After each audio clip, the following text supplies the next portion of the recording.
Programa Visão Espírita. Apoio. Livraria Espírita Guilom Ribeiro. Há 50 anos divulgando o livro e a doutrina espírita.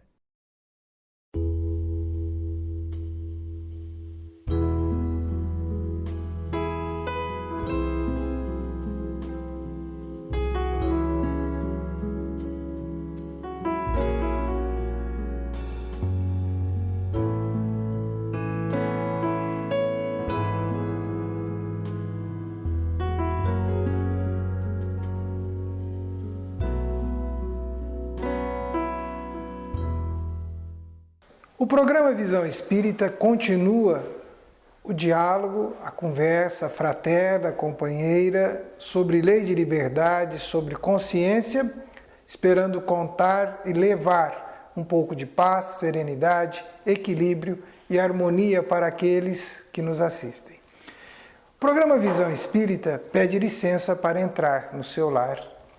Edgar, estamos caminhando, o André colocou recentemente a questão da ética, colocou a questão do descrever, nos campos da filosofia, do estudo, mas nós, espíritos, somos limitantes muitas vezes e queremos pôr entraves mais nos outros do que em nós.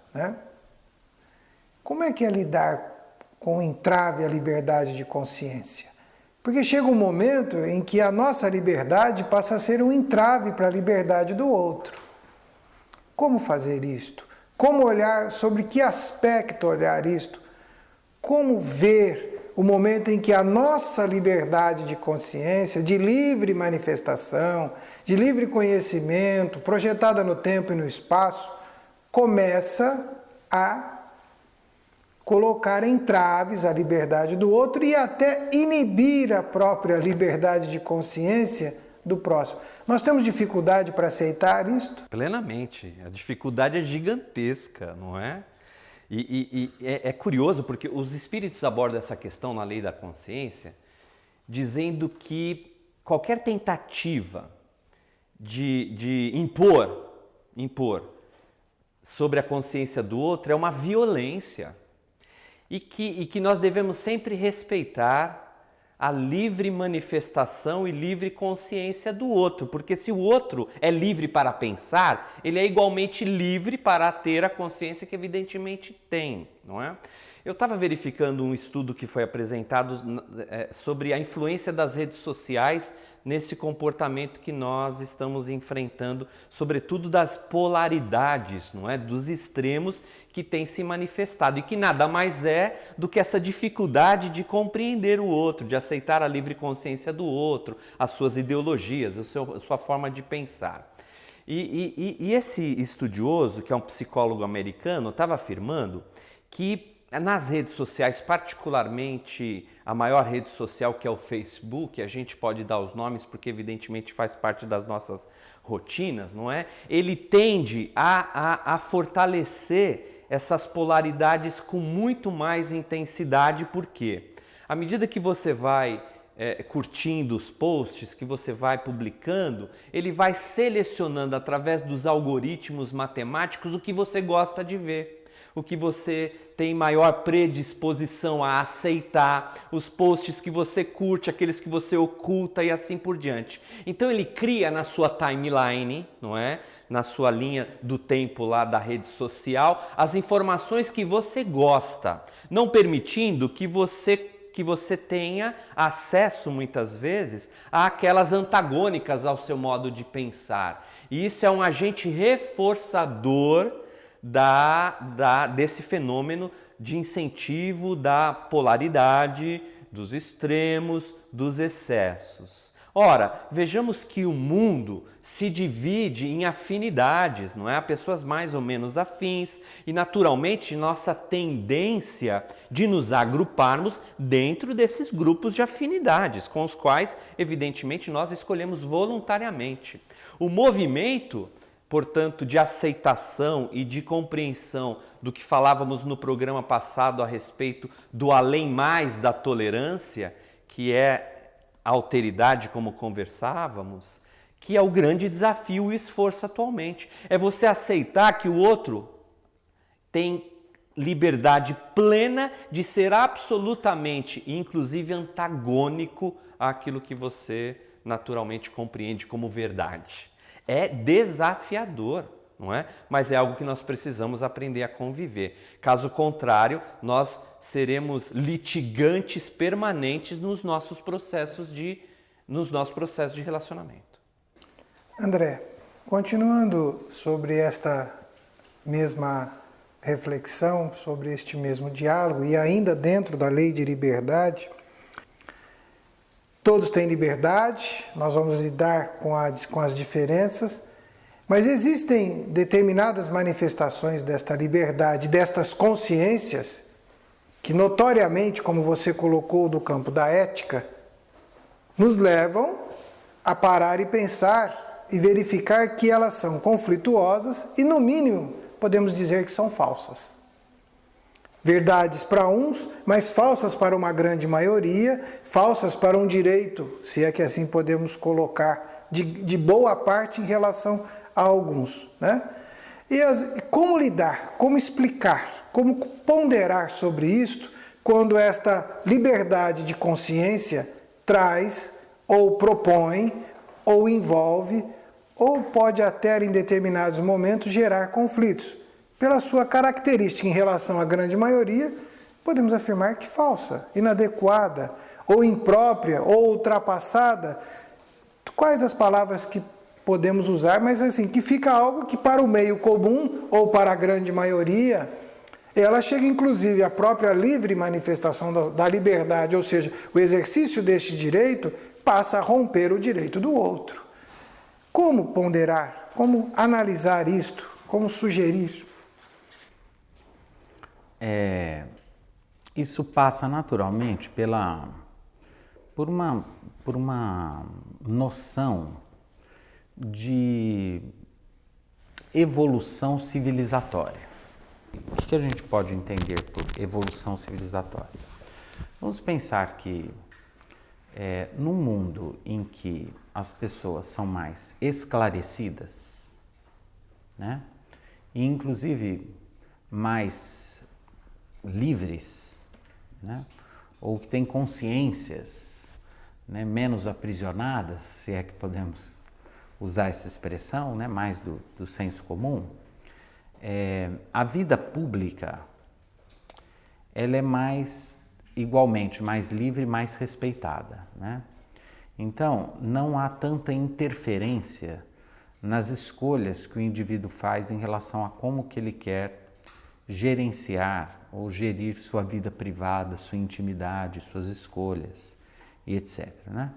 Numa sociedade talvez mais aquém, nós temos uma grande interferência de instâncias sociais, sejam a religião, o Estado, as instituições, sobre a vida privada dos indivíduos, ou orientações de como as pessoas devam se dirigir e etc e tal, e obviamente com o aumento da intolerância, do preconceito, do ódio e etc, né?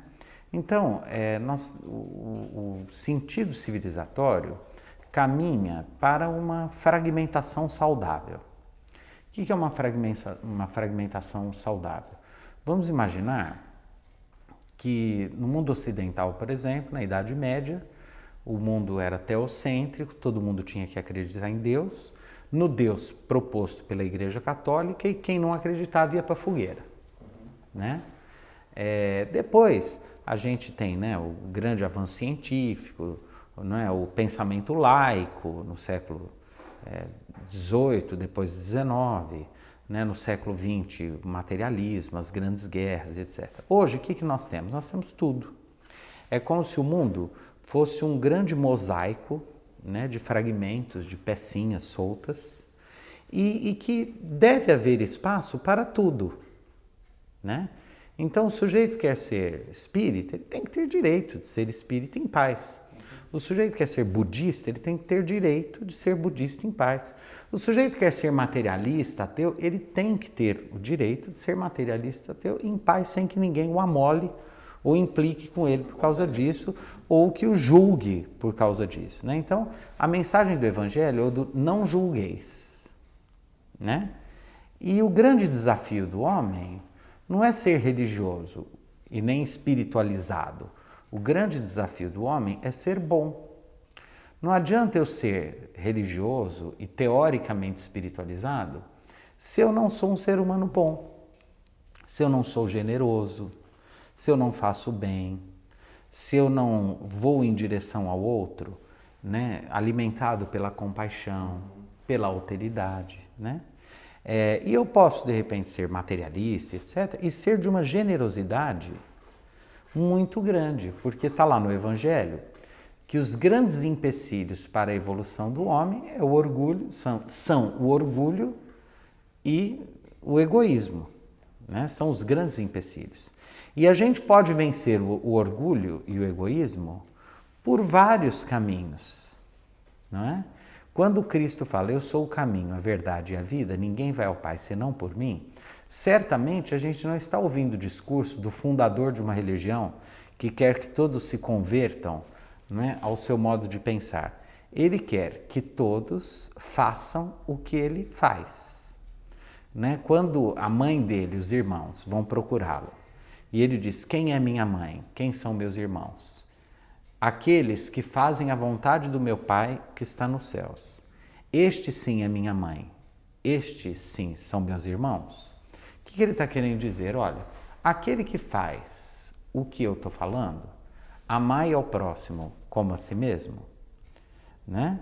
Ninguém vai ao Pai, quer dizer, ninguém evolui, ninguém se ilumina, se não for por essa mensagem, não por essa religião, é por essa mensagem, né? E se a gente for lá no budismo, eu não conheço muito, mas até pelo que a gente lê, né? Até o islamismo bem compreendido, me parece, tem como fundamento também o amor, etc. e tal. Agora, da mesma maneira que nós tivemos as desvirtuações dos cristãos medievais com a Inquisição, né? Pode ser que hoje esses extremismos no mundo, etc., sejam manifestações distorcidas de uma mensagem matricialmente boa, generosa, e que mentes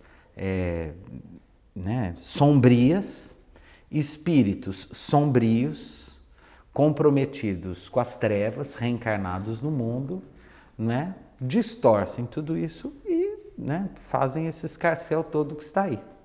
Mas, ao mesmo tempo, a gente sente que esse ódio, essa intolerância, esse fanatismo também encontra, às vezes, eco dentro de nós, né? Às vezes em pessoas que convivem conosco na mesma casa e que pensam diferente da gente e que fazem escolhas diferentes das nossas e que a gente olha com certa reserva, né?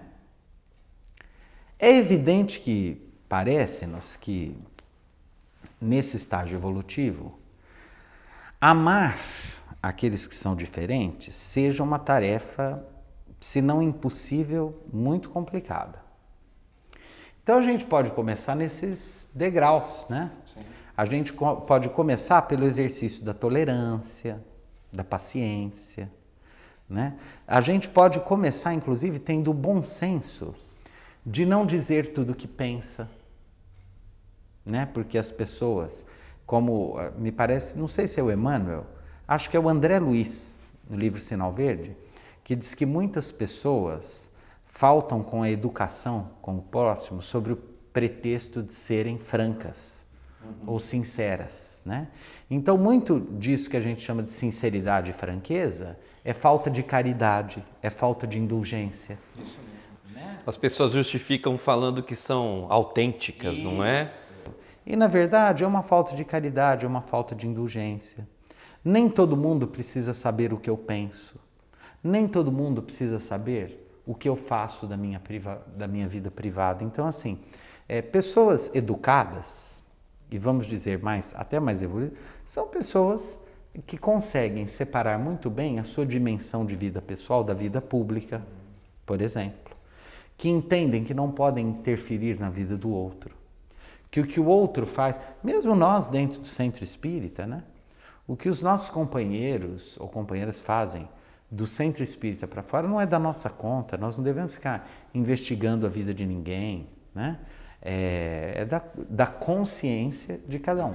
E a gente fazendo esse exercício ao longo das nossas encarnações, nós começamos pela tolerância, aí nós vamos em direção, né, à convivência pacífica, aí a gente consegue ser amigo, aí a gente consegue respeitar, a gente vai conseguindo depois ter compaixão, quer dizer, conjunto, paixão de pato, sofrer junto, colocar-se no lugar do outro, até o ponto que chegou o Cristo, que é o nosso objetivo, né?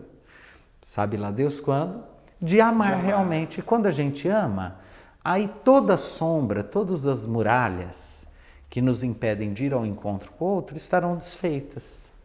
Mas o primeiro passinho, o primeiro degrau é a tolerância.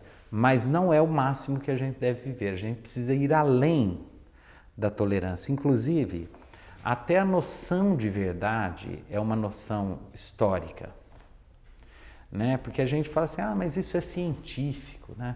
Tá, a lei de Newton, científico, né? Tá, mas a gente já viu tantas vezes na história, daqui 500 anos, isso é um problema genético. Tá, daqui a pouco podem descobrir que isso que a gente chama de genético já é uma outra coisa, com outro nome, não era bem assim. Né? Então, assim, da mesma forma que a gente aprende na doutrina espírita que a revelação é gradativa, né? Nós tivemos Moisés, Jesus, o Espiritismo, e por aí virão outras coisas, né? Outras revelações, etc. As descobertas científicas, isso que a gente chama com o nome de verdade, não existe, né? São dimensões de experiência, de compreensão de mundo que vão se dilatando e que podem inclusive ser questionadas mais para frente. É por isso, André, só te interrompendo, que o filósofo Francis Bacon dizia que a verdade é filha do tempo e não da autoridade. Sim, e como o tempo é a eternidade, pode dizer que isso está impermanente. Isso nunca vai acontecer, porque, né, que verdade, do que nós estamos falando? Né? Então, melhor do que verdade, eu prefiro falar de convicções. Né? Só que ficaria estranho, né? Porque tem o tal do centro espírita, chama assim, igual o nosso jornal, verdade e luz. A gente não pode falar convicção e luz, luz da verdade, luz da convicção. A gente vai causar um furor. Jesus fala, eu sou a convicção, o caminho e a vida. Então, assim, mas é interessante, foi bom você falar isso. Quando Jesus fala, eu sou o caminho, a verdade e a vida, e, de novo, nós não podemos entender isso, eu como uma autocracia. Né? Eu sou o caminho, eu sou a verdade e eu sou a vida. Mas a gente pode entender como autoridade. Parece alguma coisa assim, sou eu, é o Rei Sol, né? O Luís XIV. Não é isso. Porque a mensagem do Cristo é maior do que o próprio Cristo. Né? Ele não veio numa tarefa pessoal para que a gente o conhecesse pessoalmente. Né? Ele veio para mostrar realmente a receita, o caminho. Né? E esse caminho é verdadeiro. Só que esse caminho não é o caminho da razão e da reflexão, porque ele não era um filósofo, um pensador que buscava a verdade ou a certeza dentro de um laboratório. Né? Essa verdade, essa eu acho que existe. Qual que é essa verdade que existe? Que não é nem religiosa e nem científica. É a verdade do amor. Essa existe. Né? Então, quando ele fala assim, eu sou o caminho, a verdade e a vida, ele está falando do amor como verdade fundamental daquilo que nos dignifica e nos ilumina e que é o melhor de nós. Insubstituível. Isso em qualquer tempo e em qualquer lugar. Quer dizer, a manifestação do amor lá na pré-história é muito parecida com a manifestação do amor daqui 1000 anos, porque amor é amor. E amor é gostoso, amor é bom, amor é iluminado, amor é doce. Né? Como diz lá a carta do apóstolo Paulo, né? né? Ainda que eu falasse a língua dos homens e dos anjos e não tivesse amor, essa verdade que o Cristo, o apóstolo Paulo, ele foi cirúrgico nessa epístola. Por quê? Porque a gente vai entender, eu sou o caminho, a verdade e a vida. Não eu, Jesus, eu, pessoa, eu, né? Assim, a minha mensagem. Ou seja, essa mensagem, né, do amor, essa transcende as religiões, transcende o próprio Cristo, transcende Buda, transcende tudo.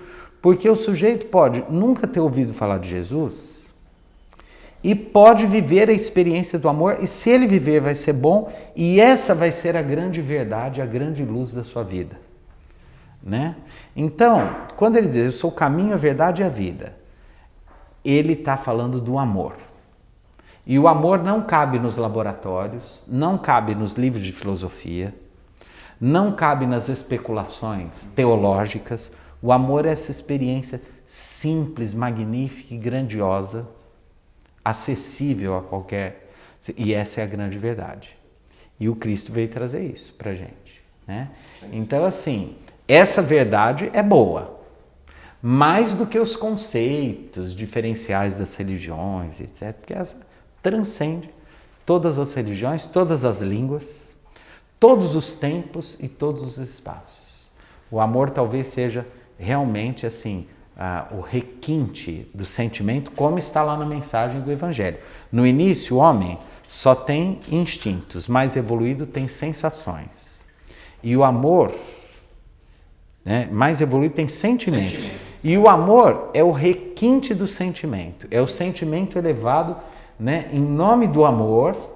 É a sublimação. Né, as pessoas desceram a arena dos leões.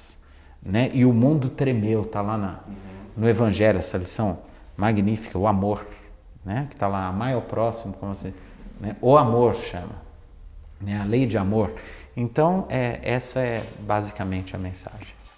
E seguindo nessa mensagem de amor, dessa manifestação sublime, ligando ao que nós estamos conversando de consciência, uma consciência de liberdade. Mas chega um determinado momento que o amor também precisa educar, precisa ajudar a orientar. É direito criar limites, criar empecilhos ou barreiras para que uma ideia conturbadora, desagregadora, né? Ou uma própria ideia de desamor progrida, mesmo que isto vá ferir, ou aspas, inibir um direito de liberdade, de consciência, Edgar? Olha, os Espíritos abordam essa questão no Livro dos Espíritos, na Lei de Consciência. E eles dizem que é um dever reorientar, não é? É um dever nos posicionarmos com o impositivo do bem e da fraternidade, não é? Veja só, se nós, André, em nome da liberdade de consciência, em nome da livre manifestação, do livre pensar, permitirmos que todas as manifestações voltadas para o mal, para a perturbação, para a desordem, para o caos, se expressem, nós viveríamos de fato num ambiente absolutamente perturbador. Há um impositivo, portanto, que exige atitude proativa, que exige uma postura reequilibrante. O compromisso, portanto, que nós devemos considerar é de fato a realização do bem que podemos, dentro das possibilidades que evidentemente temos. Agora, sempre será um dever da mente mais esclarecida orientar e esclarecer aquelas outras, sem violá-las. Sem violá-las. Mas limitá-las? Limitar, eu diria que não necessariamente, não é? Nós não podemos de fato limitá-las, nem poderia ser esse o nosso próprio objetivo. Mas como o dever daquele mestre, daquele professor é orientar o aluno, não nos colocando nessa posição, evidentemente, mas Jesus não violou ninguém, E o único título que ele aceita é o título de mestre. Mestre eu sou e dizeis bem. Eu vos lavei os pés, porque é nesse momento que ele diz, vos dando exemplo, para que vós também lavais os pés uns dos outros, assim como eu fiz, vós deveis fazer também. Em Lucas ele diz, bem-aventurados sois, sabendo essas coisas, se os fizerdes.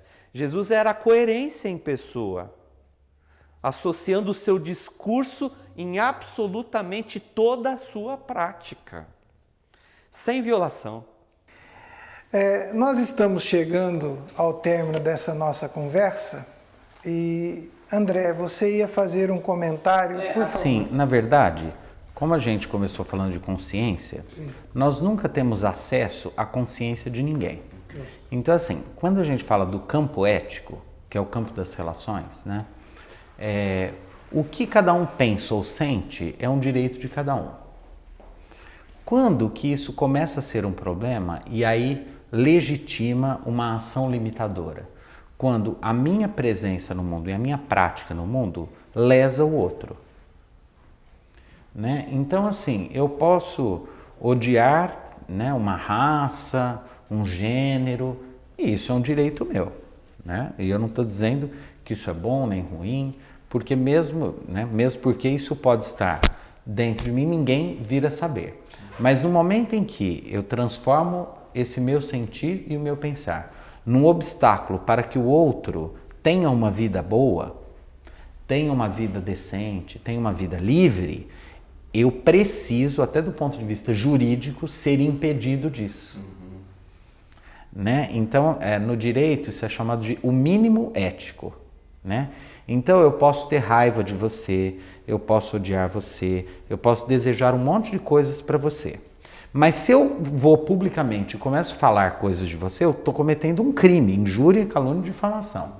E se eu bato em você, eu estou te lesando, que é outro crime. E se eu te mato, eu também. E se eu impeço você de arrumar um emprego, tal, você pode me processar, porque eu estou violando aquele princípio básico, de novo, entre vida pública e vida privada. Por isso que, por exemplo, no Brasil ou em países, né, civilizados do Ocidente, é proibido qualquer organização de fundamento fascista, nazista, de ódio racial, antissemita, né, e etc. É crime.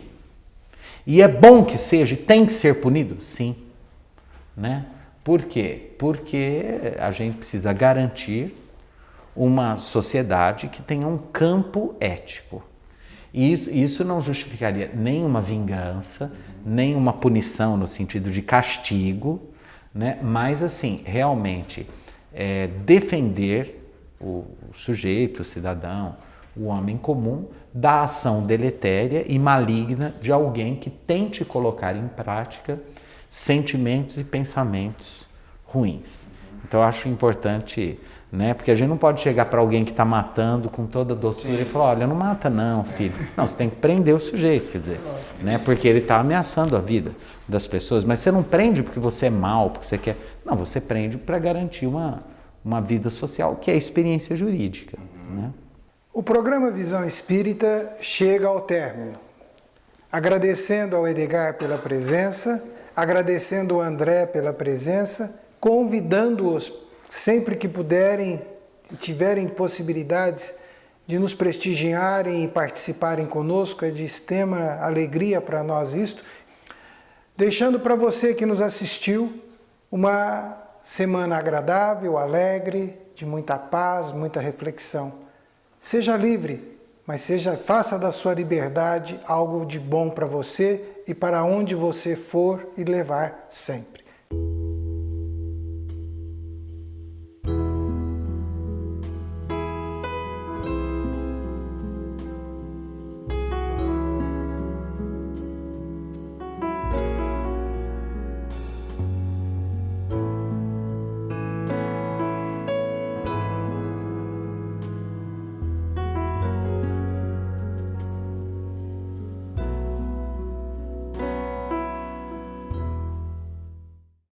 Programa Visão Espírita.